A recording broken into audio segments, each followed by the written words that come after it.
What's going on, everybody? Mark here with another episode of The Science of Fishing. We're in lovely Cabo San Lucas, and I'm sitting right here with Captain Spencer Johnson of the Freebird.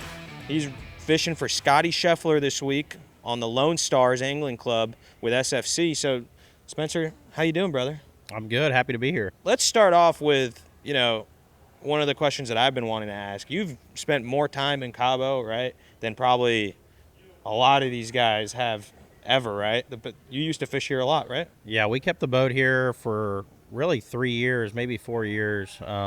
Really based out of here. We would go down southern Mexico and fish down there like in the spring and early summer, and then be back here.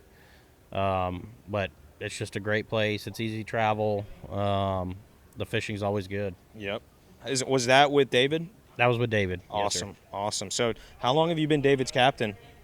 I started in 2020 as the captain. I worked for him as a mate for a little bit, and then I did a little bit down in St. Thomas working for a charter boat. And then when I came back in 2020, started full-time with David as his captain. There you go. That's awesome, man. So where did that relationship develop from? How did you guys come to meet each other? So I was a fishing guide out of college, bay fishing guide, and after Hurricane Harvey hit Texas, I wanted to get offshore and do some more offshore stuff, and the fishing charter side of things had slowed down after the hurricane just due to lack of infrastructure and people and tourism and all that. And I met David with another guy that I knew down there and went to the Bahamas with him, fell in love with the offshore fishing stuff, and did the Bahamas season. We came back to Port A. We fished a little bit in Port A. We actually had some mechanical issues on the boat and finished out that summer with them. And then I wanted to keep going, so I actually sold everything I had and I moved to St. Thomas. Wow. In the Virgin Islands, and went down there and fished and did a whole lot of things actually, but on the water pretty much every day, doing BVI trips. That's and awesome. Diving and fishing and just doing everything for basically a year. I signed a year lease on a house. Okay. And just was like, I'm going to go there and I'm not going to leave, and I'm just going to try to fish every day or be on the water every day. And I did that, and then came back to Texas, and I'd stayed in contact with David, and he had a ranch, and I went out to his ranch, started working on the ranch a little bit, and then he wanted to get a new boat and wanted to travel, and things kind of just fell in the way they did. And I'd never had a real big captain's job on a real big boat, and he had the old boat, which was a 54 Sportsman, an older boat, and he was like, hey, I'm going to buy a 65 Paul Man. We went and looked at it, and it fell into place, and it was kind of a whole wild deal, but ended up doing that, and we been fishing together and doing all that ever since. I'm really interested in knowing a lot about, what St. Thomas. Let's go back a little. What's one of the most memorable things out of that? That's kind of crazy, dude. You just said, so you just up and left and went there for a year. I'd never been there, and I flew there for a week on like a scouting trip with a buddy of mine. We went there. I met with two guys that were potential employers, charter boat guys. Got a job with one of them, or, said, when can you start, basically. And flew back home, packed all my stuff, and flew down there with 2 duffel bags. And wow. Got a house and worked for that guy for like maybe 3 weeks or a month. It was not good. And then I bounced around for like a month or two doing like odds. Like I ran a dive boat and learned how to dive with some really good divers, and which was really cool. We did a lot of lobstering and spearfishing. Right. And it was really cool to do all that because I wasn't a diver by any means. And then I got hooked up with these guys at Ocean Safari, and they're like one of the biggest charter companies really in the world. I've fished with them before. Yeah, so they've got 2 boats. I don't know if you fished on the little center console inboard diesels that they have. Yeah, exactly. I ran one of them that was called Hitman, and those boats do between the 2 boats, they do like 1,000 charters a year. Wow. 2 a day, every day, just booked out.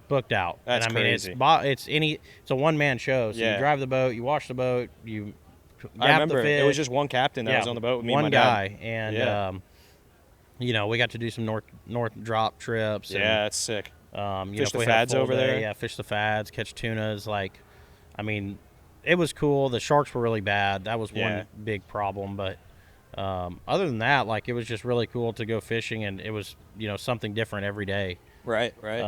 When I dove over there too, because I've heard of the diving's really good there. So, dude, I pulled out I think like a 12-pound lobster out of there. Yeah. It was like just gigantic. Like I held it up against my back, looked like a backpack. Yeah, like that was wild. so those guys that I learned or that were the dive masters for this place. So a lot of them were like retired scallopers or like mainly some retired people that like had done some crazy diving in their days. Yeah. And we would go, like I had bought a little boat and they were like, they were willing to jump in the water anywhere. And I'd get on avionics and find a wreck in like 80 foot of water, and they would just drop to the bottom and go pull out these giant lobsters. And down there it was cool. I mean, there was really like no law, so you could sell you could sell your fish, you could sell your lobsters, and so that was kind of my side hustle. Was like, it was $10 a pound, so you go get a 10-pound lobster is $100 bill. There you go. Yeah. And if you can go get 3 or 4 or 5 or 6 of those in an afternoon, Yep. it was cool. So that's freaking awesome, man. That's so sick. So, going from there, now running the Freebird, but when the fishing season's done, the rifles come out, right? Yeah. So what goes on is the King Ranch, right? King Ranch, yeah. Yeah, There's a lease down on the King Ranch that David and a couple other guys have that I go out there and take care of that place for them. We have another guy, Adrian, that fishes with us a little bit. Yep. But it's a 10,000 acre pasture, and Wow. it's a wild place. What are you guys killing over there? Is it like deer, quail, nilgai, doves? Really, what's up, Kamish? really everything. There's Mark. So, Wow. so we have these nilgai down there, which are like these exotics that they brought in. I've seen nilgai. Yeah. They're cool. And they're really good eating. So, we're in like the mecca of it. So Yeah. it's all low fence, like no, like it's not high fence. it's not. These animals are super smart and they're wild as can be. Yeah. And it's just a really cool place. So we have to kill like 100 nilgai and like 100 deer a year. So it's You have to for Have to. population control. Yep. So we have a biologist and we fly helicopter surveys and the whole Really? thing. Yeah. So Dude, you're living the life, man. That's so sick. Holy crap. I went to college in Kingsville, which is this little town in South Texas, and it's an A&M school. Yeah. And that's the deal down there. Like all the guys that I go to school with, I kind of took more of a fishing side of it. When I graduated, I had a guide business and was doing like inshore charters and all that. But I would do duck hunting, and it was busy, and it's a good business. And I was going to ask, do you guys duck hunt on that property too? We or? not on that property. We just Okay. don't have the water. Right. But the bay's right there. I mean, I've had airboats basically my whole life, and do a lot of duck hunting out of airboats. That's There's a lot of awesome. public land. I'm a big duck hunter, so that's why I love duck asked, hunting. man. That's my favorite thing to do. I think I'm coming out there in late January. I don't remember exactly the outfitter's name, but we're coming out near Dallas to go do some duck hunting down there. Yeah. Nice. We're going to see if we can get some pintail and Yeah. some good stuff. We're in the over there. mecca of pintails down where we're at, and Yeah. they just this year I think it's 3. So It's on my, yeah, I know. so that was a big deal before. huge. Like it was one, and you shoot one pintail and the hunt's over, Right. or whatever. Like Yeah. everybody wants a big bull sprig. So for those guys, this is a fishing podcast, obviously, but for those guys that don't understand, what's the significance behind the pintail and why, like, they're a big duck. Yeah. A pintail is a big. So you've got teal, and you've got like where we're at, we have divers, which are like there's just tons of them. you got ringers and bluebills and all that. Ringnecks, bluebills, redheads, Yeah. and they're not very smart. And They don't taste good. They don't taste good. So I mean, where we're at the mecca, like if you're good at duck hunting, you're shooting pintails, widgeon, gadwalls, teal. Yeah. You're trying to stay away from the divers. Right. So, and they're smart. Yeah. It takes skill. So Well, that's the, kind of the pintail numbers were low, and now that's why the limit's gone up. forever. right? It was Yeah. 1. I remember it was Yeah. 2, and then they dropped it to 1, and then people it hurt our business because people want to shoot pintails, and when the pintail limits went down, it got tough. And yeah, man, the pintail, I agree. It's been, it's been interesting to see how that evolution has happened throughout, the season and the limits going up, and it's happening in all the different, aspects with all, I feel like, duck hunting. I've been watching it, the goose limit goes up and it goes down, and everything fluctuates every year, and it's interesting to see the numbers come out of Canada and how many birds hatch and stuff like that. I try to follow it and keep it along to see, what's the migration going to look like this year.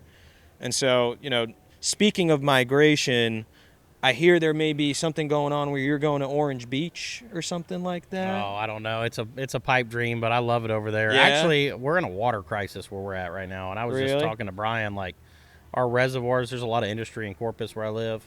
Yep. And it's I mean, they're saying we have like 100-day supply of water left for Corpus, which is a Wow. big, Yeah, it's huge. They were trying to build a desal plant. There was problems with it where they were going to discharge all the brine and all these other things, and so I don't know what's going to happen. I mean, they're going to, they're trying to get pipelines built. They're trying to get, I can't remember what the number is, 20 or 30 million gallons a day of water. Yep. But I mean, I don't know. Orange Beach is a beautiful place, and Yeah. I have a 2-year-old daughter, and so I was, telling my fiance, I was like, it'd be cool to live there and grow up there. Sure. I think it's a beautiful place, and Absolutely. everything there's nice, and the fishing's great. Yeah. Port A, we had exceptional fishing this year. It was a record year, and we finally got the fads like they have over there, which I Right. think helped out a lot. It definitely helps bring in those fish and keep them around. Yep. Right. And they're So- still catching blue marlin right now. Yeah. It's wild. That's crazy. Yeah. So it's going to be a little different fishing down here in Cabo, right? But talk to me about, what's your outlook on, this tournament, what you're trying to do, and then what's the rest of the, what's next for you? What's going on? So I mean, this time of year, I fished the Bisbee stuff before, and we've done good catching numbers of fish. I mean, we don't typically get the live bait black marlin fishing here is such a hard deal to do. It's a tight area. It's all about bait, and just it's a hard deal to do. So Yeah. we try to catch and win the release side of these tournaments over here. It's easier. That's more of what we do is catch numbers. I mean, hopefully we can go catch some numbers over here. It sounds like it's been good. The guys I've talked to. Yeah, that's what I heard. Hopefully we can go out there and just do what we've done in the past, and we're Sure. going to fish tomorrow and go check out some other spots and see what it's like. And my buddy that we're fishing with just got done fishing for a few days, and they had some good fishing, so hopefully it'll be good. Oh, and then after this, back to the ranch. The boat's in Isla, so I would say probably December, January, we start picking up some Isla trips and start doing the Nice. sailfish and stuff down there. Dude, that's going to be awesome. I mean, you It's- got a lot of fun up ahead of you, Yeah. and that's so incredible. I'm jealous, man. So Yeah. maybe I'll come out and see you guys Yeah. and come fishing with you Yeah. for a day or something. Yeah, you need to come to Isla, man. It's That a would be awesome. super spot, and it's like the striped marlin fishing here, but with sailfish, bait Yeah. balls and frigates and all the stuff. That's it. That's epic, dude. That's Yeah. epic. Well, Spencer, thank you for sitting down with me, man. Yeah. I very much appreciate it. I'm Yeah. looking forward to see, following you along your, Yeah, your we'll journey do it and again. everything, man. And I'll be catching up with you soon. Yeah. So, guys, go Thanks check for them having me. out. Of course, go check them out. The Lone Stars, they're going to be competing. And, if you're tuning in after the tournament, go check out the results at sportfishingchampionship.com. Peace out, guys.